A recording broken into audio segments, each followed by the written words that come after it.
3 in the morning, and Officer David Lacey is alone on a wet stretch of road outside a town most people couldn't find on a map. Rain starts to fall, or what he assumes is rain, because that's all it ever is out here. He flips on his wipers without thinking about it. The blades sweep across the windshield, but instead of clearing the glass, they smear it. Thick, streaked, something that catches the headlights and holds them, like the glass itself has gone cloudy. He pulls over, puts on a pair of gloves, reaches out and touches what's collecting on his hood, and it gives under his fingers, the way Jell-O gives. Holds its shape for a second, then slips right through. He's been a cop long enough to have a feeling for when something is wrong, before he can explain why. This is one of those times. He looks up at a sky that's still falling, and he thinks, this isn't rain. This is Still Unexplained. Brief explorations of unsolved mysteries. My name is Mark. Oakville, Washington sits in the lower reaches of the state, a timber town of around 700 people tucked into the kind of green, soaked landscape that makes the Pacific Northwest look the way it does in postcards. Out here, rain isn't weather so much as it is a condition of life. Something like 275 days a year, the sky lets go, and nobody thinks twice about it. You grow up under the gray ceiling, you stop noticing it, it becomes background. Which is part of why what happened on the morning of August 7th, 1994 landed so hard. Because at first, in the dark, at 3 in the morning, it just looked like rain. It wasn't until the sun came up and people stepped outside that they understood something else had happened overnight. A clear, gelatinous substance, blobs, about the size of rice grains, had come down across the town and the farmland around it. A stretch of land roughly 20 square miles, about 52 square kilometers. It wasn't hail. It sure wasn't water. It sat on cars, on lawns, on porches, catching the morning light in a way that made the whole town look coated in something you'd expect to find in a laboratory dish, not on your driveway. And Officer Lacey wasn't alone in that first encounter.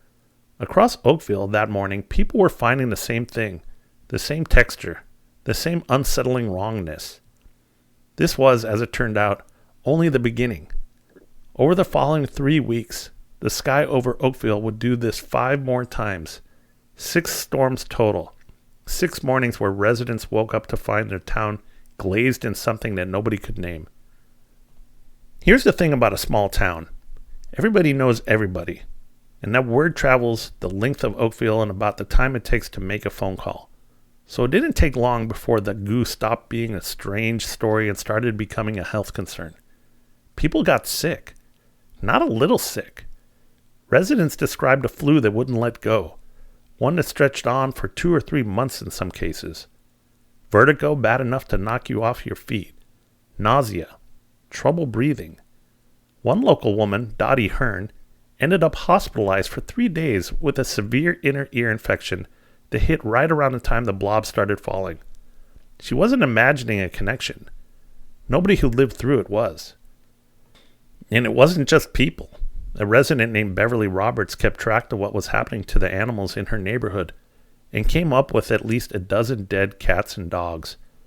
One newly adopted kitten that died of intestinal problems that nobody could explain. Frogs and ravens were found dead near patches of the stuff. Whatever this was, it wasn't inert. It was doing something to the living things it touched. So naturally, the samples went to the labs. And this is where the story stops being strange and starts being genuinely hard to explain. A technician at the local hospital examined the substance and found human white blood cells inside it. Not animal cells. Human. Meanwhile, a microbiologist named Mike McDowell at the Washington State Department of Health identified 2 specific bacteria in the goo. Pseudomonas fluorescens and Enterobacter, the second of which is normally found in the human digestive tract. McDowell would later describe what he was looking at as, in his words, a man-made carrier system. Not his conclusion about what it was, just his read on the structure of it. Something built to carry something else. And then the Washington State Department of Ecology ran their own tests and came back with a detail that made the whole picture worse instead of better. The cells in their samples had no nuclei. None.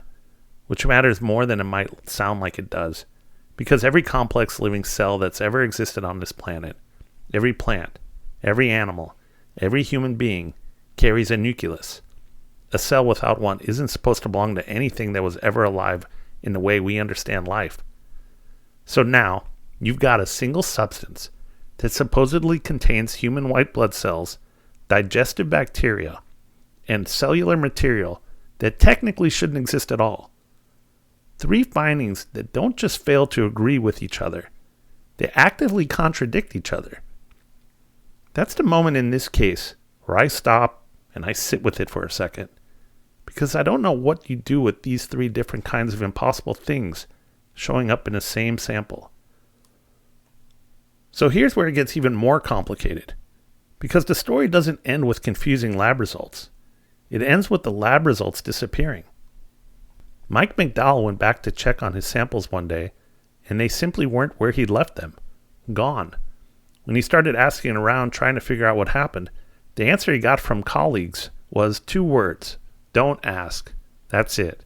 No explanation, no paper trail, no follow-up. Whether that's the state government quietly making a mistake or somebody making sure a mistake couldn't be traced, the effect was the same either way. The primary evidence vanished before anyone could run a full peer-reviewed study on it, and the case has lived in that gap ever since.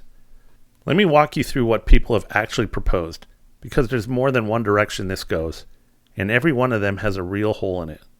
The theory that won't go away, no matter how uncomfortable it makes people, is that Oakville was some kind of test. In the days leading up to the first storm, residents reported an unusual amount of military air traffic over the town. Slow-moving aircraft and helicopters that didn't match normal patterns. Put that together with human white blood cells, a bacteria strain associated with the human gut, and McDowell's own description of a man-made carrier system, and you've got the shape of something that looks less like an accident and more like a delivery mechanism. The idea is that Oakville, quiet, rural, easy to overlook, was used to study how a biological agent might disperse and affect the population, and that the disappearing samples weren't bureaucratic carelessness. They were containment. The problem is that there's no hard proof tying the military to the event beyond the aircraft sightings, and the Pentagon has denied any involvement. It's compelling because it's the only theory that actually explains the human cellular material, and the vanished evidence in the same breath. It breaks down because everything after that point is interference. What would settle it, honestly? Well, it would be declassified records that nobody expects to ever see. Now, if you need something that fits inside the known world, here's your best official option.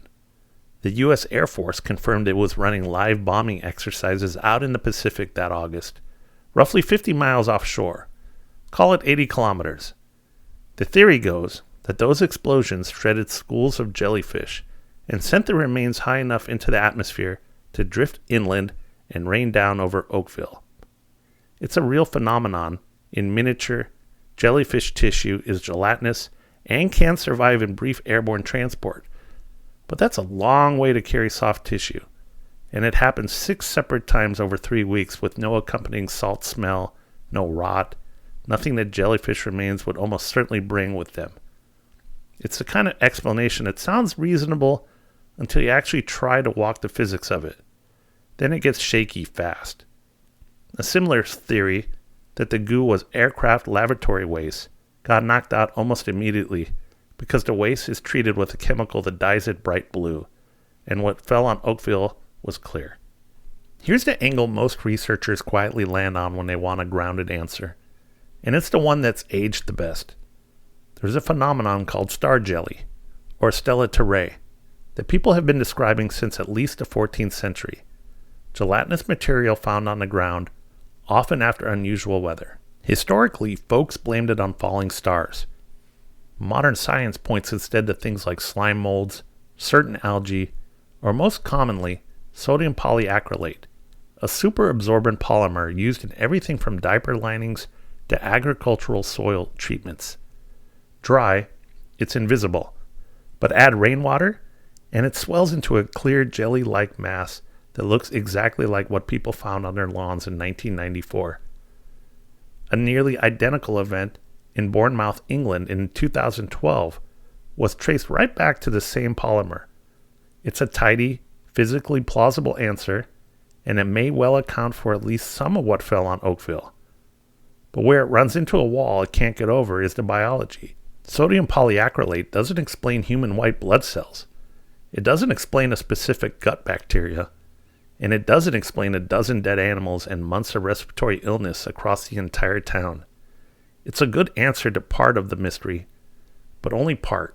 And then there's the version nobody in the official capacity wants to say out loud, which is that this didn't come from anywhere on Earth at all.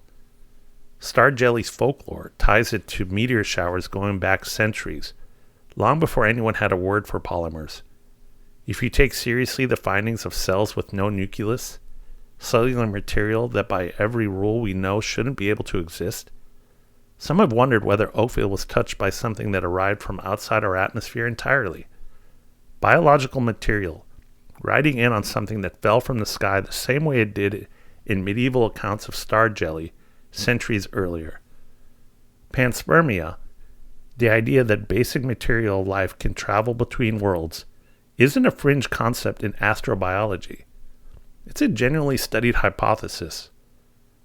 I'll be honest with you, this is the one that keeps a hold on me, mostly because that Department of Ecology finding never sat right with me, and I don't think it ever will.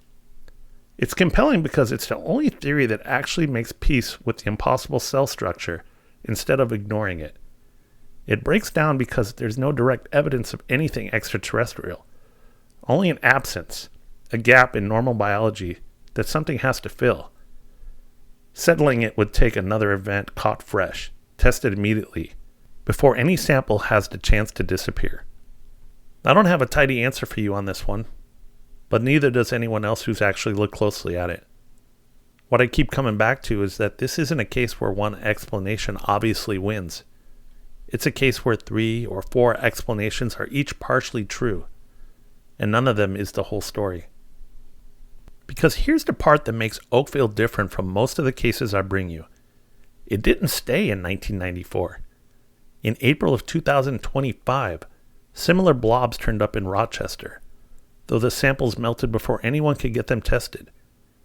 Then on April 15th, 2026, a reporter named Owen Sexton was leaving a city council meeting in Moss Rock, about 40 miles southeast of Oakville. Right after a heavy 5-minute downpour, he found the same translucent blob scattered across the parking lot. He didn't have gloves or a sample kit, but he did have a sandwich bag. He turned it inside out, and he used it to collect what he could. Those samples are frozen right now. Sitting at Centralia College, waiting on a chemistry professor named Angela Peck to run the analysis.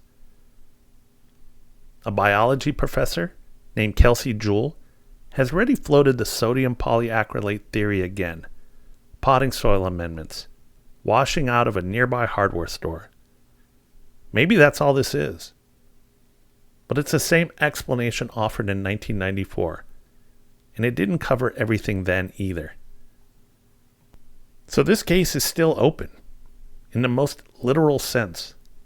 There are samples on ice right now, waiting on results nobody has seen yet, which means the story I just told you may not be finished. It may just be paused.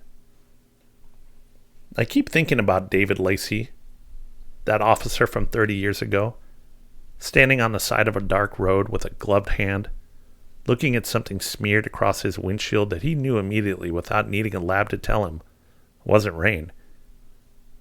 Somewhere out there tonight, it might be raining again.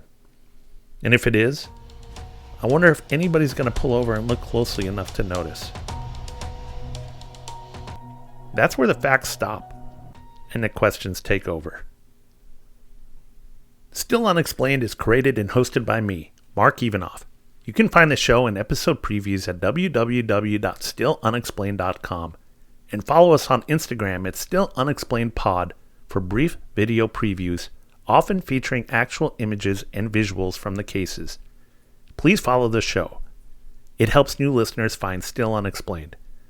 Leave a rating or review and share it with someone who'd appreciate it. I'll see you next time. Thanks for listening.